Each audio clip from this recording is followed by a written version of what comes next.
Hi all, Bhaskar here. I recently led a retreat called the Transformation Retreat, and it got me thinking about this theme of transformation.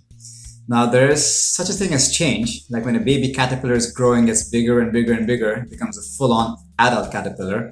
Now, that's a process of change, and then suddenly something dramatic happens, metamorphosis, and the caterpillar becomes a butterfly. And that is a humongous change. So you have change, and then you have something magnificent. We call it transformation. So although we as humans cannot grow wings and fly necessarily, there are certain possibilities of transformation that can take place in our human life. And according to the ancient yogic texts, there are essentially 4 desires that compel us into action, be it verbal or physical. So I want to look at those 4 desires through this lens of transformation. So the first human desire is called artha, which means of the earth, or material desires. Of course, this has benefits. Because of material desires, we find ourselves with comfortable material things. Yet sometimes, very often, there's an undercurrent of need and dissatisfaction. And an internal shift, a massive transformation that can take place is to shift from needing to thriving. So it's not only a question of fulfilling what I want and what I need, but also looking at how every single part of my life, every single touch point is actually thriving. So a shift from scarcity to thriving. Another desire is called kama, or desire for sensory pleasures.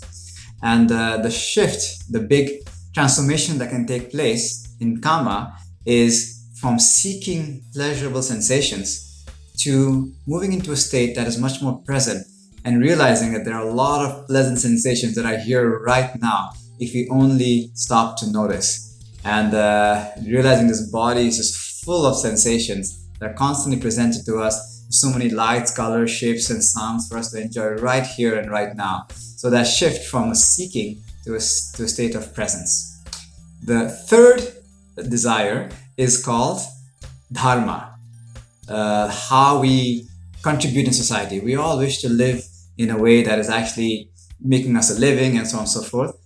Yet a shift that can take place is what Wayne Dyer would call a shift from ambition to meaning. So instead of going and chasing titles and accolades and awards and so on, move in the place that is meaning, in that, we've all been gifted by so much of these inherent knacks and talents and attributes that we just simply cannot take credit for, either discovered or not discovered. So it falls upon us to discover what our talents are and to share these so we can benefit people in some way.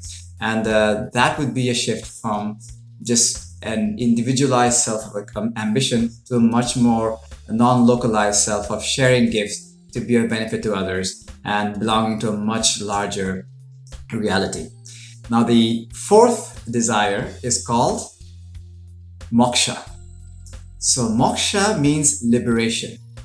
So let's start with where most of us are, which is we're looking to get healthier, and sometimes it's understood that health is a condition that is free from requiring drugs or surgery.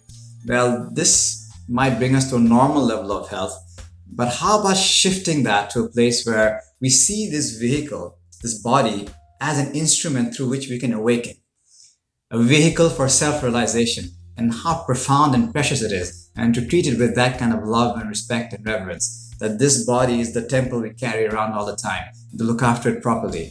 So this would be a shift from just getting healthy to realizing this thing can take us all the way to full-on self-realization.